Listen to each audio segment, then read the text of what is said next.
ಏಕನಾಥಂ ಭಕ್ತಪ್ರಿಯಂ ಸಕಲಲೋಕನಮಸ್ಕೃತಂಚ ತ್ರೈಗುಣ್ಯವರ್ಜಿತಭಜಂ ವಿಭುಮಾದ್ಯಮೀಶಂ ವಂದೇ ಭವದ್ಭ್ರಮರಾಸುರಸಿದ್ಧವಧ್ಯಂ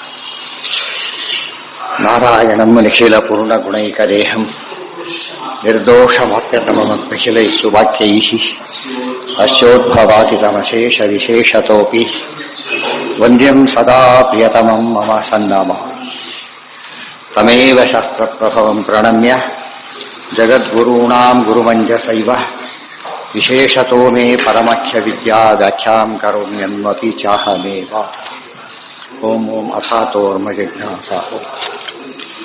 ಯಾವುದಾಯ್ತು ಈಗ? ಎಷ್ಟನೇದಾಗಿತ್ತು?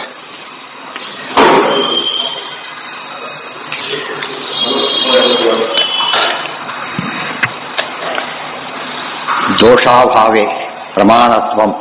ಸಾಕ್ಷಿ ಬಗ್ಗೆ ಹೇಳ್ತಾ, ದೋಷಾಭಾವೇ ಪ್ರಮಾಣತ್ವಂ ದೋಷಾಭಾವಸ್ಯ ಸಾಕ್ಷಿನ.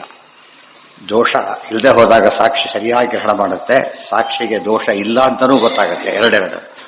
ದೋಷ ಇದ್ದಾಗ ಅದು ಅಕ್ಸೆಪ್ಟ್ ಮಾಡಿದರೆ ಪೆಂಡಿಂಗ್ ಇಟ್ಬಿಡುತ್ತೆ. ಮನಸ್ಸಿನ ಅವಸರದ ತೀರ್ಮಾನದಿಂದ ತಪ್ಪು ತಿಳ್ಕೊಳ್ತಾನಷ್ಟೇ. ಅದು ದೂರದಲ್ಲಿ ವ್ಯಕ್ತಿ ನೋಡಿದ, ರಜತ ಕಂಡ ಕಾಣಿಸ್ತು, ತಕ್ಷಣ ಏನು ಮಾಡಿಬಿಟ್ಟ, ಮನಸ್ಸು ತೀರ್ಮಾನ ಮಾಡ್ತು, ಓ ಇದು ನಾನು ತಗೋಬೇಕು ಆಯೋಚನೆಯಲ್ಲಿ, ಅದು ರೈತ ಅಂತ ತೀರ್ಮಾನ ಮಾಡಿದ. ಸಾಕ್ಷಿಯವರಿಗೆ ಹೋಗಿಲ್ಲ ಅದು. ಸಾಕ್ಷಿ ರಿಸೀವ್ ಮಾಡಿದ್ರೆ ಏನು ಮಾಡುತ್ತದೋ, ಇಲ್ಲ ಸ್ವಲ್ಪ ಇರು ಅಂತ ಹೇಳೋದು, ಒಪ್ಪೋದಿಲ್ಲ ಸಾಕ್ಷಿ. ಅದು ಹತ್ರ ಹೋಗಿ ನೋಡು, ಹತ್ರ ಹೋಗಿ ನೋಡು ಹಾಗೆ ಹೇಳುತ್ತದೆ, ಗೈಡ್ ಮಾಡುತ್ತೆ. ಇವನು ಕೇಳಿದವ್ರು ಏನು ಮಾಡುತ್ತದೋ, ಮನಸ್ಸು ಜಸ್ಟ್ ತೊಗೊಂಡ್ಬಿಟ್ಟು ಇದು ರೈತ ಅಂತ ಹೇಳ್ಬಿಟ್ಟು, ಗೊತ್ತಾಯ್ತಾ? ಅದು ಯಾವ ಜ್ಞಾನ ಅಂತ ಗೊತ್ತಾಗಲ್ಲ, ಕನ್ಫ್ಯೂಷನ್ ಆಗುತ್ತೆ. ಸಾಕ್ಷಿ ಜ್ಞಾನನೋ ಮನಸ್ಸಿನ ಜ್ಞಾನನೋ. ಅದಕ್ಕೆ ವೃತ್ತಿ ಜ್ಞಾನ, ಮನಸ್ಸಿನ ಜ್ಞಾನಕ್ಕೆಲ್ಲ ಏನಂತ ಕರೀತಾರೆ? ವೃತ್ತಿ ಎಲ್ಲ ಓದ್ದ ಬರೋ ಜ್ಞಾನ ಎಲ್ಲ ವೃತ್ತಿ ಜ್ಞಾನ ಅಷ್ಟೇ.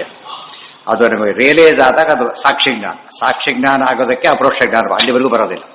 ಸಾಕ್ಷಿ ಜ್ಞಾನ ಇವೆಲ್ಲ ಇವೆಲ್ಲ ನೋಡ್ತೀವಿ. ವೃತ್ತಿ ಜ್ಞಾನ ಇದಿಷ್ಟು ಕೂಡ, ಗೊತ್ತಾಯ್ತಾ? ಅದು ಸಾಕ್ಷಿ ರಿಸೀವ್ ಮಾಡುತ್ತೆ ಅಷ್ಟೇ. ಅದು ಈ ದೇಶ ಕಾಲದ ಬಗ್ಗೆ ಅದೇ ಡೆಸಿಷನ್ ತಗೊಳುತ್ತೆ, ಇದ್ರ ಬಗ್ಗೆ ಡೆಸಿಷನ್ ತಗೊಳ್ಳೋದಿಲ್ಲ. ದೋಷಾಭಾವ ಇಲ್ಲ ಅಂತ ಗೊತ್ತಾಗಬೇಕು. ಅದಕ್ಕೆ ಗೊತ್ತಾದ ತಕ್ಷಣ ಅಕ್ಸೆಪ್ಟ್ ಮಾಡುತ್ತೆ, ಅಲ್ಲಿವರೆಗೂ ತಗೊಳ್ಳೋದಿಲ್ಲ. ಇವೆಲ್ಲ ವೃತ್ತಿ ಜ್ಞಾನ. ಮನಸ್ಸಿನಲ್ಲಿ ಕಾಮಕ್ರೋಧ ಲೋಭ ಇದ್ದಾಗ ತಪ್ಪೋಗುತ್ತೆ, ಗೊತ್ತಾಯ್ತಾ? ಸರಿ ತಪ್ಪು ಕಾಣುತ್ತೆ, ಸರಿ ತಪ್ಪು, ತಪ್ಪು ಸರಿ, ಹಾಗೆಲ್ಲ ಆಗುತ್ತೆ. ಕಣ್ಣು ಡಿಫೆಕ್ಟ್ ಇದ್ದರೆ ಹಾಗೋ ಹಾಗೆ ಹಳದಿ ಕಾಣಕ್ಕೆ ಶುರುವಾಗುತ್ತೆ, ಗೊತ್ತಾಯ್ತಾ? ಅಲ್ಲಿ ಹಳದಿ ಇಲ್ಲ, ಹಳದಿ ಕಾಣುತ್ತೆ ಅವ್ರಿಗೆ. ಇದ್ರ ಸಾಕ್ಷಿಗೆ ದೋಷನೇ ಇಲ್ಲ.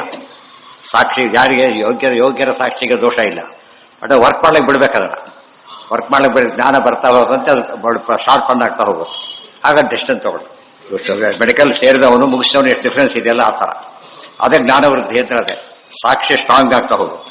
ಹಾಗೆ ಇವೆಲ್ಲ ಕೂಡ ಬಿದ್ದು ಹೋಗ್ಬಿಡು. ಸಾಕ್ಷಿ ಪರ್ಫೆಕ್ಟ್ ಅಪರೋಕ್ಷ ಜ್ಞಾನ ಬಂದ ಪರ್ಫೆಕ್ಟಾಗಿ ಆಗುತ್ತೆ. ಮುಕ್ತಿಗೆ ಹೋದಾಗ ಏನೇ ಇಲ್ಲೂ ಕೂಡ ಒಂದು ಪ್ರಾರಬ್ಧ ಒಂದು ಸ್ವಲ್ಪ ಕಣ್ಣಲ್ಲಿ ಸ್ವಲ್ಪ ಏನೋ ಬಿದ್ದು ಕಣ್ಣು ಮುಚ್ಕೊಂಡ್ರಾಗ ಹಾಗಾಗತ್ತೆ. ಮುಕ್ತಿಯಲ್ಲಿ ಅದು ಯಾವುದೂ ಇರೋದಿಲ್ಲ. ಇದಕ್ಕೆ ಸಾಧನೆ ಅಂತ ಕರೆಯೋದು. ಓದೋದು ಸಾಧನೆ ಅಲ್ಲ, ಅಪ್ಲೈ ಮಾಡಿಕೊಂಡ್ರೆ ಸಾಧನೆ. ಅಡಿಗೆಲ್ಲ ಮಾಡಿ ಊಟ ಮಾಡಿದ್ರೆ ಏನು ಉಪಯೋಗ ಅದರಿಂದ? ಹಾಗಾಗಿ ಅದು ಸರಿಯಾಗಿ ಅರ್ಥ ಮಾಡಿ. ಅದಕ್ಕೆ ಹೇಳ್ತಾರೆ, ಅನುಭವದ ಅಡುಗೆ ಏನು ಮಾಡಿ, ಅದಕ್ಕೆ ಅನುಭವಿಗಳು ಒಂದು ನೀವೆಲ್ಲ ಕೂಡಿ. ಅನುಭವ ಅನುಭವಿ, ಅದು ಯಾರು ಎಂಜಾಯ್ ಮಾಡ್ತಾರೆ? ಅನುಭವಿಗಳು ಎಂಜಾಯ್ ಮಾಡ್ತಾರೆ, ಉಳಿದವರಿಗೆ ಮಾಡೋಕ್ಕಾಗೋದಿಲ್ಲ. ಹೌದು, ಎಲ್ಲ ವೃತ್ತಿ ಜ್ಞಾನನೇ ಬರ್ತಿರೋದು. ಕಣ್ಣಿಂದ ಬಂತು ವೃತ್ತಿ ಜ್ಞಾನ, ಕಿವಿಯಿಂದ ಬಂತು ವೃತ್ತಿ ಜ್ಞಾನ, ಸಾಕ್ಷಿಯಿಂದ ಬಂತು ಅದೇನು ಮಾಡುತ್ತೆ? ಅದು ಮುಕ್ತಿಯಲ್ಲಿ ಬರೀ ಸಾಕ್ಷಿ ಜ್ಞಾನನೇ. ಆ ಮನಸ್ಸು ಕೂಡ ಸ್ವರೂಪದ್ದೇ, ಯಾವ ಕನ್ಫ್ಯೂಷನ್ನೇ ಇಲ್ಲ ಅದರೊಳಗೆ, ಯಾವ ಕಾಲಕ್ಕೂ ಇಲ್ಲ. ಅದು ಇಲ್ಲೇ ಅಪರೋಕ್ಷ ಜ್ಞಾನಿಗಳಿಗೆ ಸಾಮಾನ್ಯವಾಗಿರೋದಿಲ್ಲ, ಅಲ್ಲಿ ಕೇಳಬೇಕಾ ಹಾಗಿರ್ತಾರೆ. ಅಕ್ವೈರ್ಡ್ ಅಂದರೆ ಅಲ್ಲ ಸಾಕ್ಷಿ ಜ್ಞಾನ ಅಕ್ವೈರ್ಡೇ, ಡೆವಲಪ್ ಆಗುತ್ತೆ ಸಾಕ್ಷಿ ಜ್ಞಾನ. ದೀಪ ಚಿಕ್ಕದೂರೇ ದೊಡ್ಡದು ಮಾಡಿದರೆ ಹೇಗೋ ಹಾಗೆ ಅದು ವೃತ್ತಿ ಜ್ಞಾನ. ಅದು ದೊಡ್ಡದಾಗಬೇಕು, ವಿಕಾಸಗೊಳ್ಬೇಕು. ಜಲೆ ಇಷ್ಟೇ ಇದೆ, ಉರಿತಾ ಇದೆ, ದೊಡ್ಡದಾಗಿ ಎಲ್ಲ ಸುರಿದು ಬಿಟ್ಟರೆ ಜೋರು ತಗದಾಗ ಉರಿಯೋದು. ಜ್ಞಾನ ಪ್ರಜ್ವಲಿಸೋದು ಅಂತ ಹೇಳೋದು. ಪ್ರಜ್ವಾಲಿತೋ ಜ್ಞಾನಮಯ ಪ್ರದೀಪ. ದೀಪ ದೊಡ್ಡದು ಮಾಡೋದು. ಅಗ್ನಿ ಹೊತ್ತು ತಂದಿಷ್ಟು ಅಗ್ನಿ ಹಾಕ್ತಾರೆ ಅಷ್ಟೇ, ಚೆನ್ನಾಗಿ ಉದಿಟ್ಟು ಪ್ರಜ್ವಲಿಸೋದು. ಆಗ ಹೋಮ ಮಾಡ್ತಾರಲ್ಲ ಹಾಗೆ. ಬೂದಿಯಲ್ಲಿ ಹೋಮ ಮಾಡಿದರೆ ಹೇಗೆ ವೇಸ್ಟೋ, ಅಥವಾ ಸ್ವಲ್ಪ ಇಷ್ಟು ಚೆರುವು ಇಟ್ಕೊಂಡು ಇಷ್ಟೇ ಎಷ್ಟು ಮಾಡ್ಕೊಂಡ್ರೆ ಹೇಗೋ ಹಾಗಾಗಿ ನಮಗೆ ಜ್ಞಾನ ವೃದ್ಧಿ ಆದಷ್ಟು ಕೂಡ ಅನುಸಂಧಾನ ಭಾರಿ ಸ್ಟ್ರಾಂಗ್ ಆಗಿರುತ್ತೆ. ಅದು ಜೋರಾಗಿರೋ ಪಟ ಪಟ ಪಟ ಉರಿತಾ ಇರುತ್ತೆ. ಹಾಗೆ ಆ ರೀತಿ ಜ್ಞಾನ ಬರಬೇಕು. ಅಥವಾ ಜ್ಞಾನ ಬಂದಿದೆಯಲ್ಲೂ ಸಾಕ್ಷಿ ಹೇಳುತ್ತೆ, ನಾನು ಬಂದಿದ್ದೆಲ್ಲ ಒಪ್ಕೊಡುತ್ತೆ. ಸರಿಯಾದ ಜ್ಞಾನ ಬಂದಿದೆ ಅದನ್ನು ಹೇಳುತ್ತೆ. ಇಲ್ಲ ಬಂದಿಲ್ಲ ಅಂತ ಸಂಶಯ ಅಂತ ಗುರುತಿಸೋದು ಸಾಕ್ಷಿನೇ, ಗೊತ್ತಾಯ್ತಾ? ಇಷ್ಟೆಲ್ಲ ಹೇಳಿ ನಿಶ್ಚಿತತ್ವಂ ಕ್ವಚಿಚ್ಚೈವ ಸ್ವತಃ ಪ್ರಾಮಾಣ್ಯಮಿಷ್ಯತೆ. ಈ ರೀತಿ ನಿಶ್ಚಯವಾದಾಗ ಸ್ವತಃ ಪ್ರಾಮಾಣ್ಯ ಅಂತ ಕರೀತಾರೆ. ಅಥೋನ ಸರ್ವಮಾನಾನಾಂ ಪ್ರಾಮಾಣ್ಯಂ ನಿಶ್ಚಿತಂ ಭವೇತ್. ಬರೋ ಜ್ಞಾನವೆಲ್ಲ ಕೂಡ ಯಥಾರ್ಥ ಜ್ಞಾನ ಅಂತಲ್ಲ. ಸಾಕ್ಷಿ ಒಪ್ಪಿದಾಗ ಯಥಾರ್ಥ ಜ್ಞಾನ. ಅಪ್ಲಿಕೆಂಟ್ಗೆಲ್ಲ ಇದು ಕೊಡೋದಿಲ್ಲ. ಅಪಾಯಿಂಟ್ಮೆಂಟ್ ಆರ್ಡರ್ ಸಿಗ ಆಯ್ತಾ ಹೊರಟಾತ ಹಾಂ ಮಾಡ್ಬೇಕು ಇದು ಮಾಡಿಸ್ಬೇಕು ಹೆಸರು ಬರೋದಿಲ್ಲ ಕಂಪನಿ ಹತ್ರ ಅಂತ ಹೆಸರು ಬರ್ಕೊಡೋದು. ರಚೈವಾಖಿಲಮಾನಾನಿ ನಿಶ್ಚಿನೋತ್ಯಖಿಲೋ ಜನಃ ನಹಿ ಕಚ್ಚಿತ್. ನಮಗೆ ಸಾಕ್ಷಿ ಜ್ಞಾನ ಯಾವುದು ಅಂತ ಡೌಟ್ ಬಂದರೆ ನಹಿ ಕಚ್ಚಿತ್ ಮನ ಸುಖಾದ್ದೇಶು ಸಂಶಯಂ ಕುರುತೆ ಮನಃ, ಇದು ಸಾಕ್ಷಿ ಜ್ಞಾನ. ನಾನು ಸುಖವಾಗಿದ್ದೇನೆ, ರೋಗವಾಸಿಯಾಗಿದೆ, ಇವೆಲ್ಲ ಮತ್ತೆ ಊಟ ಆಯಿತು, ಇವೆಲ್ಲ ಏನದು ಸಾಕ್ಷಿ ಗ್ರಹಣ ಮಾಡುತ್ತೆ. ಅದೆಷ್ಟು ಕೂಡ ಅದು ತಪ್ಪೋದಿಲ್ಲ. ಆ ಮಾತಿಗೆ ತಪ್ಪು ತಿಳುವಳಿಕೆ ಬರದೆ. ಅಂದರೆ ಇದೆಲ್ಲ ಹುಡುಗರು ಯೋಚನೆ ಮಾಡಲೇ ಇಲ್ಲ. ಆಕಾಶಾದಿಗಳ ಜ್ಞಾನ, ಕಾಲದ ಜ್ಞಾನ ಯಾವುದರಿಂದ ಬರುತ್ತೆ ಅಂತ ಹೇಳೋಕ್ಕೆ ಹೋಗಲಿಲ್ಲ. ಅದು ಬಂದಿದ್ದರೆ ಇನ್ನೊಂದು ಇಂದ್ರಿಯ ಬೇಕು ಅಂತ ಗೊತ್ತಾಗ್ತಿತ್ತಾಗ. ಅದೇ ಸಾಕ್ಷಿ. ಸಾಕ್ಷಿ ಕಾನ್ಸೆಪ್ಟ್ ಬೇರೆ ಯಾವ ಮತದಲ್ಲೂ ಇಲ್ಲ. ಸಾಕ್ಷಿಯನ್ನು ಪದ ಉಪಯೋಗಿಸ್ತಾರೆ, ಪ್ರಮಾಣನ ಪದ ಉಪಯೋಗಿಸಿದ್ರು ಪ್ರಮಾಣ ಹೇಗಾಗಿರೋದಿಲ್ಲ ಹಾಗೆ ಸಾಕ್ಷಿ ಪ್ರಮಾಣ ಉಪಯೋಗಿಸ್ತಾರೆ. ಅದು ಏನು ಗೊತ್ತಿಲ್ಲ ಅದಕ್ಕೆ, ಈ ರೀತಿ ಕಾನ್ಸೆಪ್ಟ್ ಗೊತ್ತಿಲ್ಲ. ಇದು ಗೊತ್ತಾಗ್ಬಿಟ್ರೆ ಸಿದ್ಧಾಂತ ಕನ್ಫ್ಯೂಷನ್ನೇ ಬರೋದಿಲ್ಲ. ಅರ್ಥ ಆಯ್ತಾ? ನಮ್ಮ ಜನಕ್ಕೂ ಅಷ್ಟೇ. ಸಾಕ್ಷಿ ಕಾನ್ಸೆಪ್ಟ್ ಅರ್ಥ ಆಗದೆ ಹೋದ್ರೆ ಎಷ್ಟು ಓದಿದ್ರು ಅದು ವೃತ್ತಿ ಜ್ಞಾನ ಆಗುತ್ತೆ ಹೊರತು ಅನುಭವ ಜ್ಞಾನ ಆಗೋದೇ. ಅದಾಗೋ ರೀತಿಯಲ್ಲಿ ಟ್ರೈನ್ ಅಪ್ ಮಾಡ್ಬೇಕು. ಈಗ ತಡ್ಕೊಂಡು ಹೋಗ್ತಾ ಇರ್ತಾರೆ, ಕಾರ್ ಹೋಗುತ್ತೆ ಕಾರ್ ಹೋಗುತ್ತೆ ಅಂತ ತಿಳ್ಕೊಂಡ್ಬಿಡ್ತಾರೆ. ಅಲ್ಲ, ತೊಳ್ತಾ ಇದೆ ಅಷ್ಟೇ. ಇಂಜನ್ ಶುರುವಾದ ತಕ್ಷಣ ಅದು ರೀತಿನೇ ಬೇರೆ, ಹೋಗೋ ರೀತಿನೇ ಬೇರೆ. ಈ ತೊಳ್ಕೊಂಡವ್ರಿಗೆ ಎಷ್ಟು ಫಾಸ್ಟಾಗಿ ಹೋಗ್ಬೋದು, ತೊಳ್ಕೊಂಡೋಗ್ರೆ ಇವತ್ತು ಎಷ್ಟೊತ್ತು ಹೋಗ್ಬೋದು. ಇದು ಹಾಗಲ್ಲ, ತಾನು ಶುರುವಾದ ತಕ್ಷಣ ಹೋಗೋ ರೀತಿ ಬೇರೆ. ಅದು ವರ್ಕ್ ಮಾಡ್ಬೇಕು. ಇದು ಪುಷ್ ಮಾಡೋದು ವೃತ್ತಿ ಜ್ಞಾನ ಅಂತೀವಲ್ಲ, ಪುಷ್ ಮಾಡ್ತಾರೆ ಅಷ್ಟೇ. ಅದು ತಾನೇ ಸ್ಟಾರ್ಟ್ ಆಗಿಬಿಟ್ಟಿದೆ. ಸಾಕ್ಷಿ ಜ್ಞಾನ ಆ ರೀತಿ ವರ್ಕ್ ಆಗುತ್ತೆ.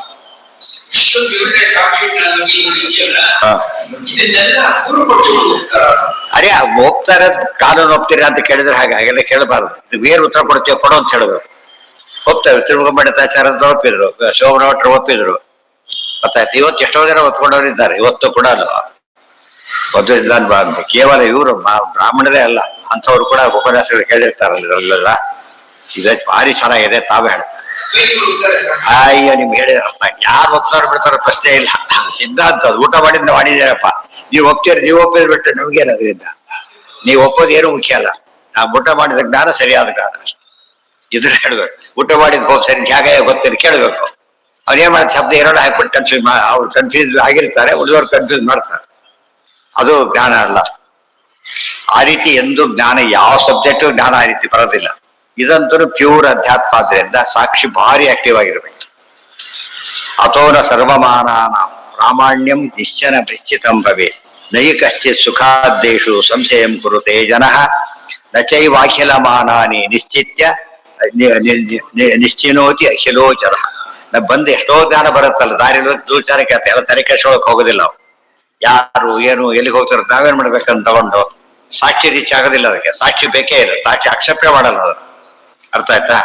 ಯಾವಾಗ ನಮಗೆ ಸಂಬಂಧ ಪಡುತ್ತೆ ಅವಾಗ ಏನ್ ಮಾಡ್ತಾನ, ಅವ್ರು ಯಾರು ಏನು ಯೋಚನೆ ಮಾಡಕ್ ಶುರು ಮಾಡ್ತಾನೆ. ಅದು ಮನಸ್ಸು ವರ್ಕ್ ಮಾಡಕ್ ಶುರು ಮಾಡ್ತಾರೆ, ಮನಸ್ಸಲ್ಲಿ ಸ್ಟ್ರಾಂಗ್ ಆಗುತ್ತೆ. ಆದ್ರೆ ಮನಸ್ಸಿನ ಮೇಲೆ ಸಾಕ್ಷಿ ನೋಡ್ಬೇಕು, ಆ ಕರೆಕ್ಟ್ ಜ್ಞಾನ ಬರುತ್ತೆ. ಅವರೇ ಇವರು ಬಟ್ ಯಾರೋ ಅವ್ರ ತಿಳ್ಕೊಂಡ್ಬಿಟ್ಟ, ಆಮೇಲೆ ನೋಡಿ ಅಲ್ಲ ಅಂತ ಹೇಳಿ ಸಾಕ್ಷಿ ಒಪ್ಪಿಲ್ಲ ಅಲ್ಲ, ಇವರೇ ನಿಶ್ಚಯ ಮಾಡ್ಕೊಂಡ್ಬಿಟ್ಟು ಆ ರೀತಿ ಮಾಡ್ಕೊಡು. ಮನಸ್ಸಿನ ಜ್ಞಾನ ಏನಂತ ತಿಳ್ಕೊಬಾರ ನಾವು. ಯಾವ್ದೋ ಕಲರ್ ಬಗ್ಗೆ ಡೌಟ್ ಬಂತು, ಸ್ಪೆಕ್ಸ್ ತೆಗೆದು ನೋಡ್ದ, ಅದು ಹಳದಿ ಕಾಣ್ತಾ ಇಲ್ಲ. ಓ ಇದು ಗ್ಲಾಸಿಂದ, ಇದು ಮನಸ್ಸಿಂದಲ್ಲ, ಗ್ಲಾಸಿಂದ. ಗ್ಲಾಸಿಂದಲ್ಲ, ಕಣ್ಣಿಂದ ಆಗ್ಬೇಕು. ಕಣ್ಣಲ್ಲೇ ರೋಗ ಇದ್ರೆ ಸರಿ ಮಾಡ್ಕೊಬೇಕು. ಕಣ್ಣು ತೆಗಿಲಕ್ ಬರಲ್ಲ, ಸರಿ ಮಾಡ್ಕೊ. ಅದು ಕಾಮಕ್ರೋಧಗಳೆಲ್ಲ ಏನವು, ಕಾಮಾಲೆ ಇದ್ದಾಗೆ ಇದೆ ಎಲ್ಲ ಕೂಡ. ಅದರಿಂದ ಏನೋ ತಾನು ಬೇಕಾಗಿ ಕಾಣ್ತಾ ಇರ್ತಾರೆ. ಇರೋದೇ ಒಂದು ಅನ್ಕೊಳ್ಳೋದೇ ಒಂದು. ಯಾವಾಗ ತೆಗೆದಾಕ್ಬ ಆಗ ಏನಿದೆ ಕ್ಲಿಯರ್ ನೋಡು. ಇದೆಲ್ಲ ಅದಕ್ಕೆ ಸಾಧನೆ ಶಬ್ದಕ್ಕೆ ಅದ ಅರ್ಥ. ಓದೋದೆಲ್ಲ ಒಂದು ಭಾಗ, ಅದಿಷ್ಟೇನಾಗ್ಬೇಕದ ಅನುಭವಕ್ಕೆ ಅವನು ಗಟ್ಟಿ ಮಾಡ್ಕೋಬೇಕು. ಅದು ಮನನ, ಶ್ರೋತವ್ಯ, ಮಂತವ್ಯ, ಆಮೇಲೆ ಧ್ಯಾತವ್ಯ. ದಾರಿ ಅಂತ ಕರೆಕ್ಟ್ ಗೊತ್ತಾಯ್ತು. ಈಗ ಎಲ್ಲಾ ರೀತಿಯಿಂದಲೂ ದಾರಿ ಕೆಳಗೆ ಫಾಸ್ಟ್ ಆಗಿ ಹೋಗ್ಬಿಡುತ್ತೆ. ಅದು ಧ್ಯಾನ. ಅದೇ ದಾರಿ, ಬೇರೆ ಕಡೆ ನೋಡೋದಿಲ್ಲ, ಒಂದೇ ಕಡೆ ನೋಡ್ತಾನೆ. ದಾರಿ ನಿಶ್ಚಯ ಆಗೋರು ಏನ್ ಮಾಡ್ತಾನೆ, ಅದೋ ಇದು ಟರ್ನಿಂಗ್ ಬಂದಾಗಲೇ ಕೇಳ್ತಾ ಕೂತ್ಬಿಡ್ತಾನೆ. ಯಾವೇನು ಪ್ರಶ್ನೆ ಇಲ್ಲ, ಸೇಟ್ ಹೋಗ್ತಿರ್ತಾನೆ. ಇದು ಹೇಗೆ ಗುರಿ ಮುಟ್ಟೋ ರೀತಿಯೇ ಹಾಗೆ, ಸುಮ್ಮನೆ ಹೋಗಕ್ಕೆ ಬರೋದಿಲ್ಲ. ತಸ್ಮಾತ್ ಪರೀಕ್ಷಿತ ಮಾನೇನ ನ ದೋಷೋ ವಿಷ್ಣುವಿಕ್ವಚಿತ್. ಇಷ್ಟೆಲ್ಲ ಎಂಡ್ ಮಾಡ್ತಾರೆ. ವಿಷ್ಣುವಲ್ಲಿ ಏನ್ ದೋಷ ಕಂಡಿತ್ತು, ಕಂಡಿಲ್ಲ ಅಂತಲ್ಲ, ಕಂಡಿದೆ.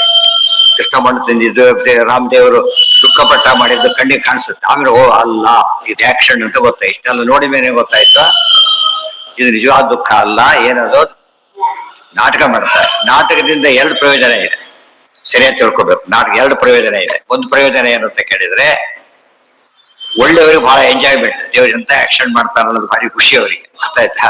ಇವರು ಮೋಸ ಹೋಗ್ಬಿಡ್ತಾರೆ. ಏನಂತ, ಓ ದೇವರಿಗೆ ದುಃಖ ಇದೆ ಅಂತ ಹೇಳ್ಕೊಂಡು, ಇಷ್ಟು ಡಿಫರೆನ್ಸ್ ಇದೆ. ಅಂದ್ರೆ ಅದಕ್ಕೆ ವಾಯುಸ್ತುತಿ ಹೇಳಿದ್ದಾರೆ ಅದನ್ನ, ಪ್ರಮದದ ಸುಧಿಯ ಅಮೋಹಕ ದ್ವೇಷ ಭಾಷ. ಹನುಮಂತ ನಾಟಕ ನೋಡ್ತಾ ಇದ್ದಾರೆ ದೇವತೆಗಳು, ಅವ್ರಿಗೆ ಗೊತ್ತಿದೆ ಎಲ್ಲ ಮೋಹ ಅಂತ ಹೇಳ್ಬಿಟ್ಟು, ಅವ್ರಿಗೆ ಭಾರಿ ಖುಷಿ. ಅವರಿಗೆ ಆಕ್ಷನ್ ಹೀಗಿರ್ಬೇಕು, ನೋಡಿದಾಗ ಫಸ್ಟ್ ಕ್ಲಾಸ್ ಬೇರೆ ಅಂತಾನೆ ತಿಳ್ಕೊಬೇಕು. ಆ ರೀತಿ ಏನು ಅಲ್ಲೇ ಅಲ್ಲ, ಅವರೇ ತಿಳ್ಕೊತಾರೆ ಬೇರೆ ಅಲ್ರಿ, ಮೋಸನೇ ಇದೆ. ಅದು ಜ್ಞಾನ ಇಲ್ಲ ಅವ್ರಿಗೆ, ಅಷ್ಟೇ ತಮ್ಮ ಅವತಾರ ಜ್ಞಾನನೇ ಇಲ್ಲ ಅವ್ರಿಗೆ, ಹಾಗೆ ತಿಳ್ಕೊಂಡು. ಸೊ ಇಬ್ಬರಿಗೂ ಪರ್ಪಸ್ ಸರ್ವ್ ಆಗುತ್ತೆ. ಯೋಚನೆ ಮಾಡಕ್ಕೆ, ನಾಟಕದಲ್ಲಿ ಸುಳ್ಳು ಅಂತ ಗೊತ್ತ ನಾಟ್ಯ ಯಾಕೆ ನೋಡ್ತಾರೆ, ಹಾಗಿದ್ರೆ ಆಕ್ಷನ್ ಅಂತ ಗೊತ್ತಿದ್ರು ಕೂಡ ಯಾಕೆ ನೋಡ್ತಾರೆ? ಏನದು ಎಂಟರ್ಟೈನ್ಮೆಂಟ್, ಅದು ಪ್ರಬಲದ ಸುಹಿಯ. ನಹಿ ಕಶ್ಚಿತ್ ಸುಖಾದ್ದೇಶು ತತ್ಪರೀಕ್ಷಿತ ಮಾನೇನ ನ ದೋಷೋ ವಿಷ್ಣವಿ ಕ್ವಚಿತ್ ಅಪರೀಕ್ಷಿತ ದೃಷ್ಟಿಸ್ತು ಅಸ್ಮಿನ್ನರ್ಥೇ ನ ವಿದ್ಯತೆ. ಆದ್ದರಿಂದ ಅಪರೀಕ್ಷಿತ ದೃಷ್ಟಿಸ್ತು ಕಸ್ಮಿನ್ನರ್ಥೇ ನ ವಿದ್ಯತೆ. ಈ ಅರ್ಥ ಸುಮ್ಮನೆ ರಾಡಕ್ ಹೊರಟ್ರೆ ನಾವು ನಾಟಕ ದೇವರವರೆಗೆ ಹೋಗಬೇಡಿ. ನಾಟಕ ಸಿನಿಮಾದಲ್ಲೇ ಆಕ್ಷನ್ ಅಂತ ಕ್ಲಿಯರ್ ಆಗಿ ಗೊತ್ತಾಯ್ತಾ. ಒಬ್ಬರಿಗೆ ಎಷ್ಟೊಂದು ಪಾಠ ಮಾಡಿರ್ತಾರೆ ಲೆಕ್ಕ ಇಲ್ಲ, ಎಷ್ಟೊಂದು ಸತ್ತಿರ್ತಾರೆ. ಯಾವನೋ ಒಬ್ಬ ಹೇಳ್ತಿದ್ದ, ನಾನು ಬರೀ ಸಾಯೋ ರೋಲೇ ಕೊಡ್ತಾರೆ ಯಾವಾಗಲೂ ಅಂತೇಳಿ. ಆರ್ಯಾಗ ಸತ್ತೋಗಿದ್ದೆ ಅದು ಸತ್ತೋಗ್ತಿದ್ದವ್ರು ಅಲ್ಲ. ಆ ಅರ್ಥದಲ್ಲಿ ಸರಿಯಾಗಿ ಅರ್ಥ ಮಾಡ್ಕೋಬೇಕು. ಇದು ಅಪರೀಕ್ಷಿತ ದೃಷ್ಟಿಯಲ್ಲಿ ನಮ್ಮ ಪ್ರತ್ಯಕ್ಷ ಯೋಗ್ಯವಾದ ವಿಚಾರಗಳ ಬಗ್ಗೆನೇ ತಪ್ಪು ಕಲ್ಪನೆ ಬರುತ್ತೆ. ಇನ್ನು ಇದು ಅತೀಂದ್ರಿಯ ವಿಷಯ, ಇದ್ರ ಬಗ್ಗೆ ತಪ್ಪು ತಿಳುವಳಿಕೆ ಬರೋದು ತೀರಾ ಸಹಜ. ಅದನ್ನು ಸರಿಯಾಗಿ ಅರ್ಥ ಮಾಡ್ಕೊಂಡು ಬಿಡಿಸ್ಕೋಬೇಕು. ಈ ಕರೆಂಟಿನ ವಿಷಯ ಬಂತು, ನಾವು ತೀರ್ಮಾನ ತಗೊಳ್ಳೋದಿಲ್ಲ. ಏನ್ ಮಾಡ್ತೀವಿ ನಾವು ಅದನ್ನ ಸಂಬಂಧಪಟ್ಟವ್ರು ಕೇಳ್ಬಾರ್ದು, ನಾವು ಮಾಡಕ್ ಹೋಗೋದಿಲ್ಲ. ಯಾಕಂದ್ರೆ ಏನ್ ಸಾಕ್ಷಿಗೆ ಏನ್ ಗೊತ್ತಿದೆ, ಸಾಕ್ಷಿಗೆ ಏನ್ ಗೊತ್ತಿದೆ, ಇದಲ್ಲ ನಿನ್ ಕೆಲಸ ಅಲ್ಲ, ನಿನ್ಗೆ ಗೊತ್ತಿಲ್ಲ, ಸುಮ್ಮನೆ ಕೊಡು ಅಂತ ಹೇಳುತ್ತೆ. ಬೇರೆ ರೀತಿ ಮಾಡಕ್ ಹೋದ್ರೆ ಪ್ರಾಬ್ಲಮ್ ಮಾಡ್ಕೊಂಡು, ಇದು ನಂಗೆ ಗೊತ್ತಿದೆ ಮಾಡ್ತೀನಿ, ಇದು ಸಾಕ್ಷಿ ಇನ್ಯಾರು ಹೇಳ್ಬೇಕು, ಸಾಕ್ಷಿನೇ ಹೇಳ್ಬೇಕು ಇದಕ್ಕೆಲ್ಲ. ಇದೆಲ್ಲ ಯೋಚನೆ ಮಾಡಿದ್ರೆ ನಮಗೆ ಸಂಬಂಧಪಟ್ಟ ವಿಚಾರ ಬೇರೆ, ಪಡೆದೇ ಇದ್ದ ವಿಚಾರ ಬೇರೆ. ಸಂಬಂಧಪಟ್ಟ ವಿಚಾರದಲ್ಲೂ ಕೂಡ ಕ್ಲಾರಿಟಿ ಇರಬೇಕು. ಕ್ಲಾರಿಟಿ ಇದ್ದ ಮಾತ್ರ ಸಾಕ್ಷಿ ಒಪ್ಪೋದಿಲ್ಲ.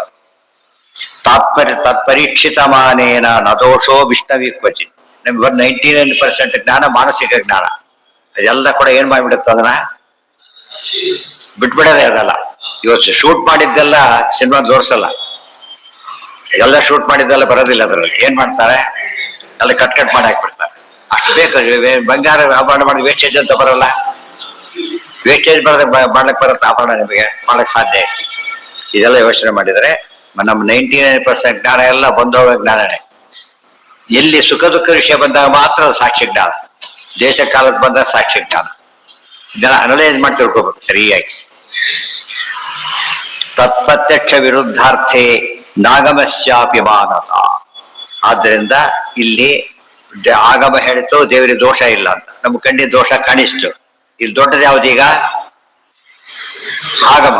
ಆದ್ರಿಂದ ಪ್ರತ್ಯಕ್ಷ ಸರಿ ಇಲ್ಲ, ಆಗಮನೆ ಕೈ ಬಿಡಬೇಕು, ಆಗಮ ಮುಂದೆ ಬರ್ಬೇಕು ಅಂತ ಗೊತ್ತಾಯ್ತು. ಪ್ರತ್ಯಕ್ಷ ವಿಷಯ ಬಂದಿದೆ, ಅದ್ರ ಬಗ್ಗೆ ಯಾವ್ದು ದೊಡ್ಡದೀಗ, ಪ್ರತ್ಯಕ್ಷನೇ ದೊಡ್ಡದು. ಆಗಮ ಅದಕ್ಕೆ ತಕ್ಕಂತೆನೇ ಇರುತ್ತೆ. ಅಕಸ್ಮಾತ್ ಬೇರೆ ರೀತಿ ಇದ್ರೆ ಅರ್ಥ ಮಾಡ್ಕೋಬೇಕಾಗ ಅಷ್ಟೇ ಹೊರತು ಇಲ್ಲಾದ ಆಗಮ ಸರಿಯಲ್ಲ.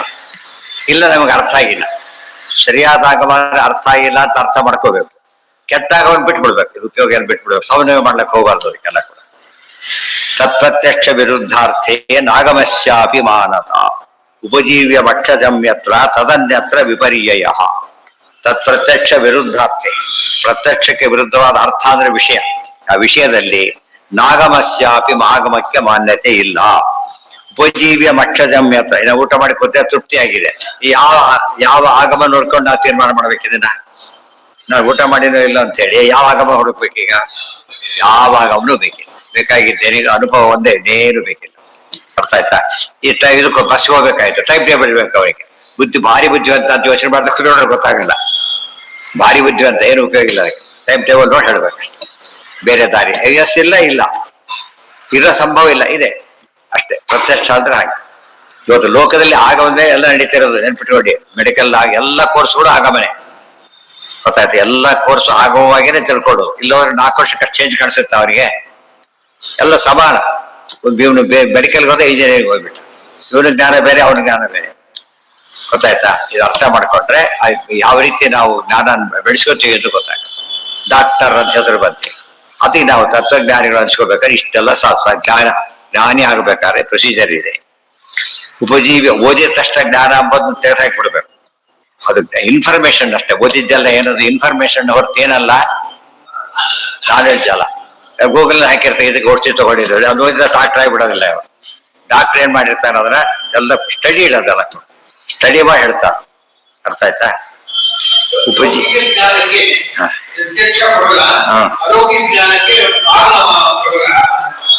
ಲೌಕಿಕ ಜ್ಞಾನ ಅಲ್ಲ, ಪ್ರತ್ಯಕ್ಷ ಯೋಗ್ಯ ವಿಚಾರ ಯಾವುದೇ ಆಗಿದ್ರು ಕೂಡ ಪ್ರತ್ಯಕ್ಷನೇ ಅಥಾರಿಟಿ. ಅತೀಂದ್ರಿಯ ವಿಷಯದಲ್ಲಿ ಏನೇ ಬಂದ್ರು ಕೂಡ ಯಾವ್ದು ಅಥಾರಿಟಿ? ಆಗ ಬೇರೆ ಅಥಾರಿಟಿ. ನೋಡಿ, ಕೊಲೆ ಮಾಡ್ತಾರೆ, ಪ್ರತ್ಯಕ್ಷ ಕಾಣಿಸ್ತಾ ಇದೆ, ಅಪರಾಧಿ ಅವನು. ಅವನಿಗಿಂತ ಜೋರಾಗಿ ಎಲ್ಲರೂ ಏನ್ ಮಾಡ್ತಾರೆ, ಆಪರೇಷನ್ ದೊಡ್ಡ ಟಿಬೇ ಇರುತ್ತದೆ, ನೋಡ್ತಾ ಎಲ್ಲ ಬೇಕಾದ್ರೆ ವಿಡಿಯೋ ಮಾಡ್ತಾರೆ, ಆಗ ತೋರಿಸ್ತಾರೆ, ವಿಡಿಯೋ ಮಾಡ್ತಾರೆ. ಬಟ್ ಅದೇನದು ಆಕ್ಚುಲಿ ಕಳ್ಳರಿಗಿಂತ ಜಾಸ್ತಿ ಬರೀ ಚುಚ್ಚೋಗ್ಬಿಟ್ಟಿರ್ತಾನಷ್ಟೇ, ಒಳಗೆ ಹೋಗ್ಬಿಡ್ತಾನೆ ಪೂರ್ತಿ. ಇವನು ಅಷ್ಟೆಲ್ಲ ಮಾಡಿರ್ ಕೂಡ ಏನದು ಸರ್ಜರಿ, ಮರ್ಡರ್ ಅದ ಸರ್ಜರಿ ಅಷ್ಟೆ. ಯಾಕೆ? ಉದ್ದೇಶನೇ ಬೇರೆ ಇದೆ, ಉದ್ದೇಶ ಬೇರೆ ಇದೆ, ನಾಲೆಡ್ಜ್ ಇದೆ. ಅದು ಇವನೇ ನಾಲೆಡ್ಜ್ ಕೊಲ್ಬೇಕಷ್ಟೇ, ಇವನಿಗೆ ಗೊತ್ತಿರೋ. ಅಲ್ಲಿ ಆಗಲ್ಲ, ಉಳಿಸ್ಬೇಕು. ಉಳಿಸೋಕ್ಕೋಸ್ಕರ ಅವನು ಓಪನ್ ಮಾಡ್ತಾನೆ, ಕೊಲ್ಲೋಕ್ಕೋಸ್ಕರ ಇವನು ಓಪನ್ ಮಾಡ್ತಾನೆ. ಇವೊಂದು ಮರ್ಡರ್ ಆಯ್ತು, ಒಂದು ಒಳ್ಳೆ ಇದದು ಸರ್ವಿಸ್, ಅದು ದೊಡ್ಡ ಸರ್ವಿಸ್. ಅದು ಎಲ್ಲರೂ ಕರೆದಿದ್ದಾರೆ, ಅವರು ಎಲ್ಲ ಕಡೆ ಬಂದ್ರೆ ಎಲ್ಲಿ ಬರೀಬೇಕಂತ ಬರೀಲೇಬೇಕು, ಇಲ್ಲ ಟಿಪ್ಪಣಿ ಆಗದೇ ಇಲ್ಲ. ತತ್ಪ್ರತ್ಯಕ್ಷ ವಿರುದ್ಧಾರ್ಥೇ ನಾಗಮಶ್ಯಾಪಿ ಮಾನತ. ರಾಯರ ವಿಶೇಷತೆ ಅಂದ್ರೆ ನೇರವಾಗಿ ಸರಳವಾಗಿ ಟು ದಿ ಪಾಯಿಂಟ್ ಎಷ್ಟು ಬೇರೆ ಕಡೆ ಮಾಡೋದಿಲ್ಲ. ಕೆಲವರು ಹಾಗೆ ಮಾಡ್ತಾರೆ, ಯಾಕಂದ್ರೆ ಅವರು ಪಾಂಡಿತ್ಯ ಉದ್ದೇಶ ಬೇರೆ ಇರುತ್ತಾರೆ, ಗ್ರಂಥ ಬರೆಯೋ ಉದ್ದೇಶ ಬೇರೆ ಇರುತ್ತೆ, ಅದಕ್ಕೆ ಹಾಗೆ ಮಾಡ್ತಾರೆ.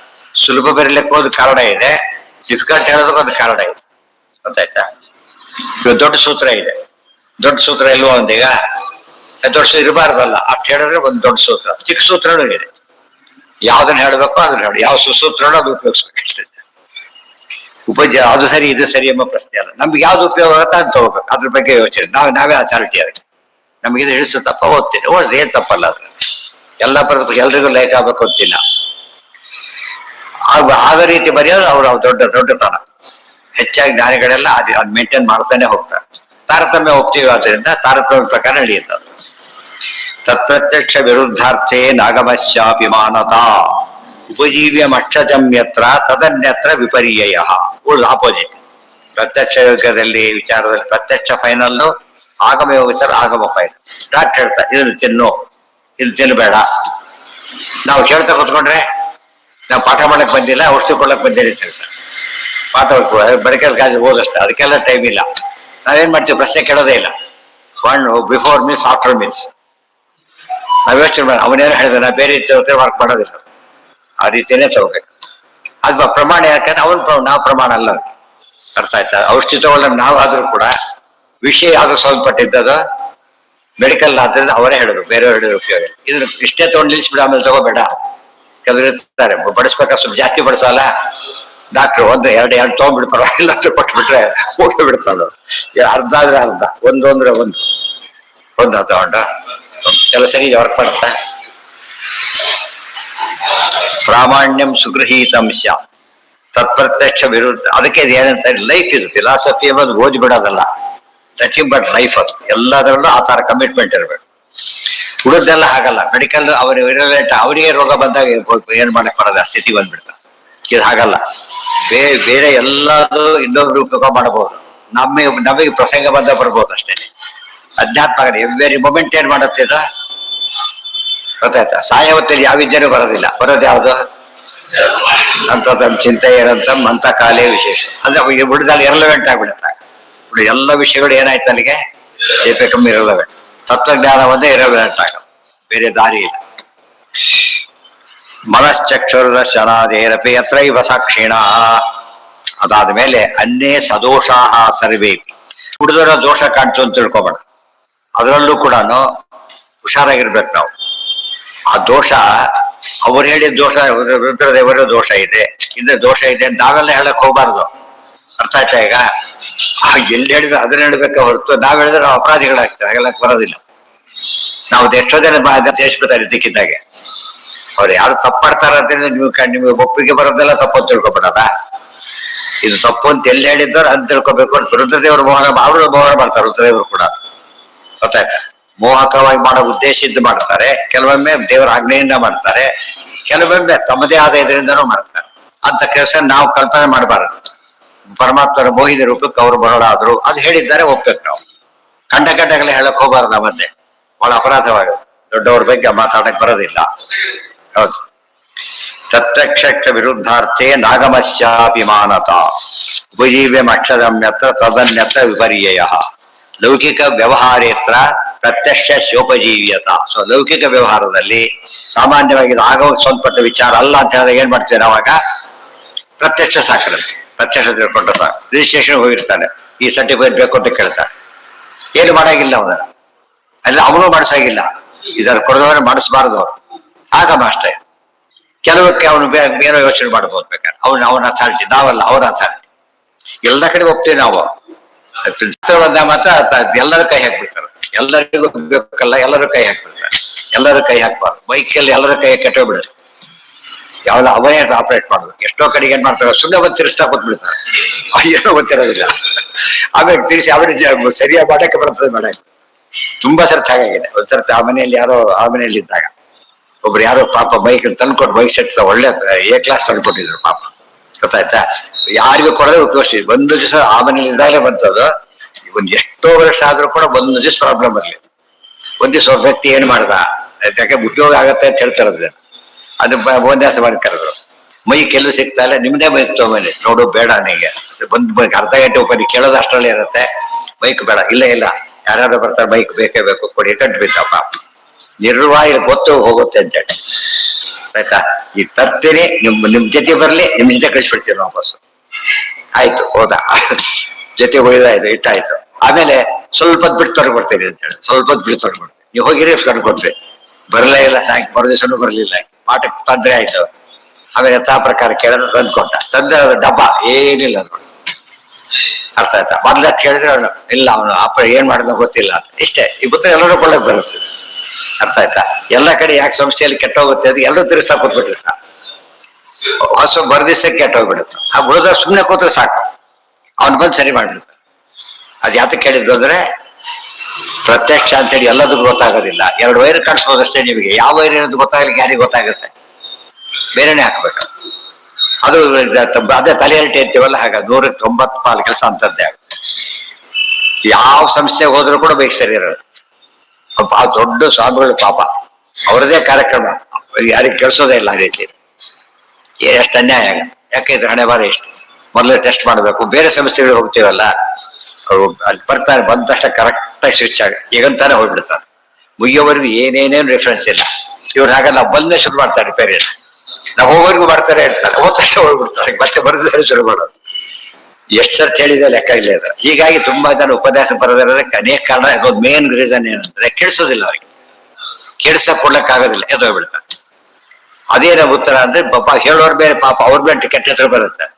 ಸರಿಯಾಗಿ ಹೇಳ್ತಿರ್ತಾರೆ, ಇದ್ರ ಮಿಸ್ಟೇಕ್ ಅಂದ್ರೆ ಸ್ವಲ್ಪ ಅದು ಕಂಟ್ರೋಲ್ ಮಾಡ್ಬೇಕು. ಮುಟ್ಟಬೇಡ ಅಂತ ಹೇಳ್ಬೇಕು. ದೊಡ್ಡ ಸಂಸ್ಥೆಗಳಲ್ಲಿ 100 ಜನ ಕೈ ಹಾಕೋದ್ರಿಂದ ಅದು ಬೇಕಾದವ್ರ ಹಾಕ್ತಾರೆ, ಬೈಲಕ್ಕಾಗಲ್ಲ, ಬಿಟ್ಬಿಡ್ತಾರೆ. ಆನ್ಸರಬಲ್ ಅಲ್ಲ ಅವರು. ಸುಮ್ನೆ ಹೊಡಿಬೇಕಾರೆ ಬಿಡೋದೇ ಇಲ್ಲ ಅವ್ರು. ಪುಣ್ಯಕ್ಕೆ ಬಸ್ಗೆ ಸಹ ಮಾಡೋದಿಲ್ಲ, ಕೊಡ್ಬೇಕಾದ್ರೆ ಮುಂದೆ ಕಡ್ಕೊಂಡು ಬಿಟ್ಬಿಟ್ಟು ಏನ್ ಮಾಡ್ಬೇಕಾಗ. ಎಷ್ಟು ಮೇಜರ್ ಆಕ್ಸಿಡೆಂಟ್ಸ್ ಆಗೋದಲ್ಲ ಕಂಡಕ್ಟರ್ ಕೊಟ್ಟಿರ್ತಾರೆ ಡ್ರೈವಿಂಗ್.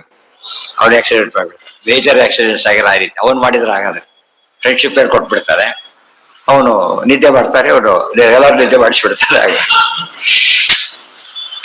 ಇದೆಲ್ಲ ಕಾರಣ ಹೇಳೋದಿಷ್ಟೇನೆ. ಯಾವ ವಿಷಯದಲ್ಲಿ ಯಾವ್ದು ಕಾನ್ಫಿಡೆನ್ಸ್ ಅದನ್ನು ಪ್ರವೇಶ ಮಾಡೋದು, ಬೇರೆದಕ್ಕೆ ಅವಕಾಶ ಇರಬಾರದು. ಲೌಕಿಕ ವ್ಯವಹಾರದಲ್ಲಿ ಹೆಚ್ಚಿನ ಭಾಗ ನಡೀತಿರೋದಲ್ಲ ಯಾವುದರಿಂದ? ಮಾನಸಿಕ ಪ್ರತ್ಯಕ್ಷ. ಆದ್ರಿಂದ ಅದ್ರ ಪ್ರಕಾರ ನೀವು ಎಷ್ಟಾಗುತ್ತೆ ಅಷ್ಟು ಉಪಯೋಗ, ತಪ್ಪಲ್ಲ. ಫಸ್ಟ್ ಟಿಕೆಟ್ಗೆ ಅದೇ ಆಗಮ, ರಿಸರ್ವೇಶನ್ ಫೀಸ್ ಅದು ಆಗಮ ತೋರಿಸಿದ್ರೆ ಒಪ್ಕೋತಾರ. ವೇದದಲ್ಲಿ ತೋರಿಸ್ಬೇಕು, ವೇದದಲ್ಲಿ ತೋರಿಸಿ ಅಂತ ಕೇಳಿದ್ರೆ ವೇದ ಸಂಬಂಧಪಟ್ಟ ವಿಚಾರ ಅಲ್ಲ. ಲೌಕಿಕನೇ ಆಗಮ. ರೂಲ್ಸ್ ಚೇಂಜ್ ಮಾಡ್ತಾರೆ, ಅದೇ ಆಗಮ.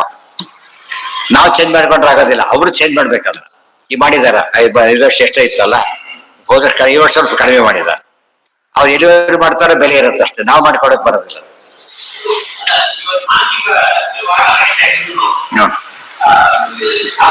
ಸಾಕ್ಷಿ ಇದ್ದೇ ಇರ್ತದೆ. ಬಟ್ ಕೆಲವಕ್ಕೆಲ್ಲ ಏನ್ ಬೇಕಾಗಿಲ್ಲ ಅಂದ್ರೆ ಈ ನಿರ್ಣಯ ಬೇಕಿಲ್ಲ ನಮಗೆ. ನಮ್ಮ ಬಸ್ ಹೋಗಿ ಬಂದು ನಾಳೆ ಎಷ್ಟೈತಿ ಬರುತ್ತೆ ನಾ ತಲೆ ಕೆಡಿಸ್ಕೊಳ್ಳೋದಿಲ್ಲ. ಇವತ್ತು ಬಂತು ಸರಿಯಾಗಿ ಬಂತು ಅಷ್ಟೇ, ನಾಳೆ ಲೇಟ್ ಆಗಿ ನಿನ್ನ ಬಂದಿತ್ತು ಇವತ್ತು ಸರಿಯಾಗಿ ಬರುತ್ತೆ ಅಷ್ಟೇ. ಅದೆಲ್ಲ ಅವ್ರು ಸಂಬಂಧಪಟ್ಟ ಆಫೀಸರ್ಗಳೆಲ್ಲ ಆ ಕೆಲಸ ಮುಗಿದ್ರೆ ಮುಗಿದೋಯ್ತು. ನಿನ್ನೆ ಲೇಟ್ ಆಗಿತ್ತು ಅದು ಇವತ್ತು ಲೇಟ್ ಆಗಿ ಹೋಗು ಅಂತ ಹೇಳ್ಬಾರ್ದು. ಇವತ್ತು ಲೇಟ್ ಆಗುತ್ತೆ ಅಂತೇನೇ ಇಲ್ಲ, ಕಾರಣ ಇಲ್ಲ. ಸಂಬಂಧಪಟ್ಟವ್ರಿಗೆ ಗೊತ್ತಿರ್ಬೋದು, ನಮಗೆ ಗೊತ್ತಿರೋದಿಲ್ಲ. ಅದಕ್ಕೆ ಹೇಳಿದ್ರು ಅದೆಲ್ಲ ಬಹುಲೋಕ ವಿಚಿಂತೆ, ಉಳಿದ ಬಗ್ಗೆ ಭಾರಿ ತಲೆ ಕೆಡಿಸ್ಕೊಳಕ್ ಹೋಗಬೇಡಿ. ನಿಮ್ ಕೆಲಸ ಅಷ್ಟು ಮಾಡಿ ಅಂತಾರೆ, ನಾವೆಲ್ಲ ತಲೆ ಕೆಡಿಸ್ಕೊಂಡು ತಲೆ ಕೆಲಸ ಬಿಟ್ಟು ಬಿಡ್ತಾರೆ. ಸಾಧಾರಣ ಬೇರೆ ಶ್ರೇಯ, ಬೇರೆ ಕಡೆ ಕೈ ಹಾಕಬಾರ್ದು.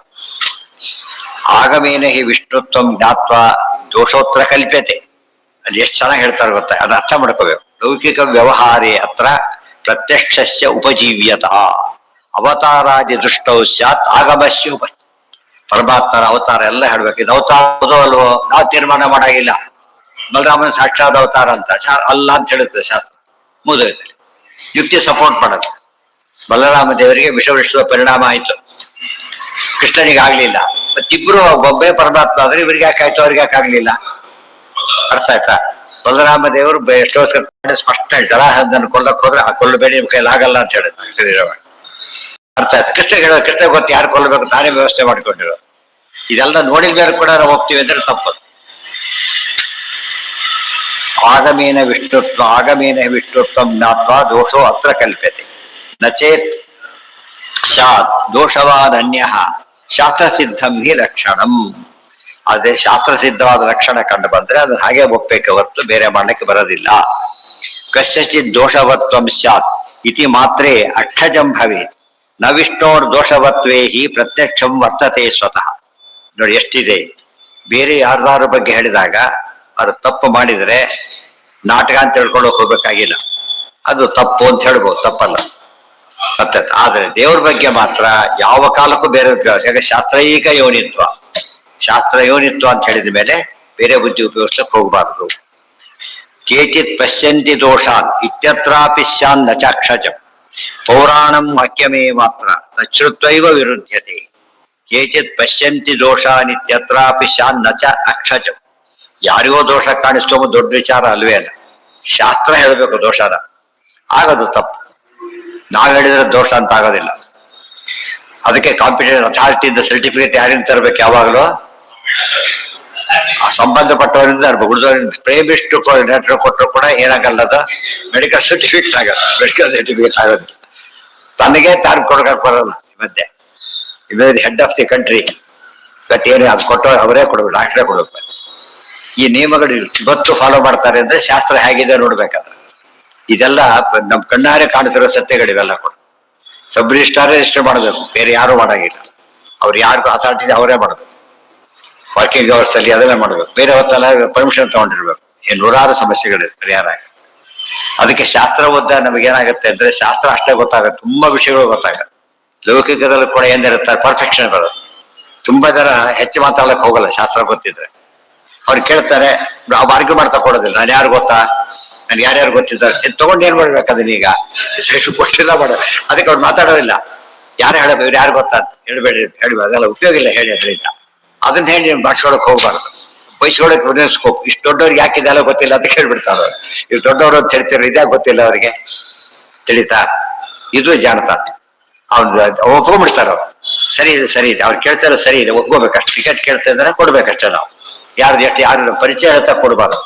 ನೀವು ಬೇಕಾದ್ರೆ ಟಿಕೆಟ್ ಒಂದೇ, ನೀವು ಯಾವ ನಮ್ಮ ಮುಖನೇ ನೋಡಲ್ಲ ಫಸ್ಟ್. ಅವನು ನಿಮ್ಮ ಸೀಟು ನಂಬರ್ ನೋಡಿ ಬಿಡ್ತಾರೆ ಅಷ್ಟೇ. ಅದು ವಿವೇಕ. ಶಾಸ್ತ್ರ ಓದ್ದವರು ಶಾಸ್ತ್ರದಲ್ಲಿ ಅಷ್ಟೇ ಸರಿಯಾಗಿರ್ಬೇಕಲ್ಲ, ಎಲ್ಲ ವ್ಯವಹಾರದಲ್ಲೂ ಕೂಡ ಅದು ಮೇಂಟೈನ್ ಮಾಡ್ಬೇಕು.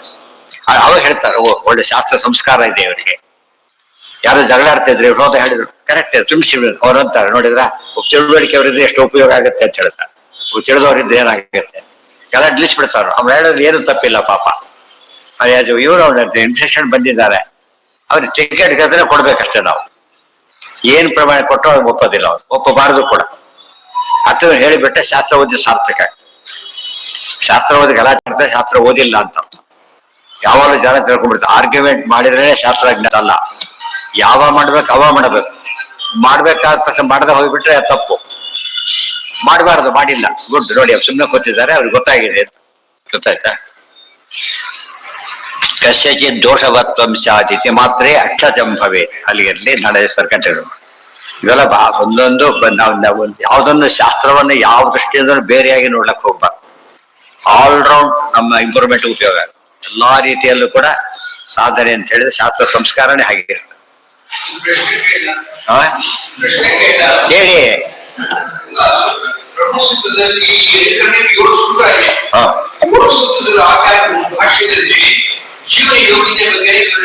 ಹೌದು, ಯಾವುದೇ ಕಾರಣ ಹೌದು.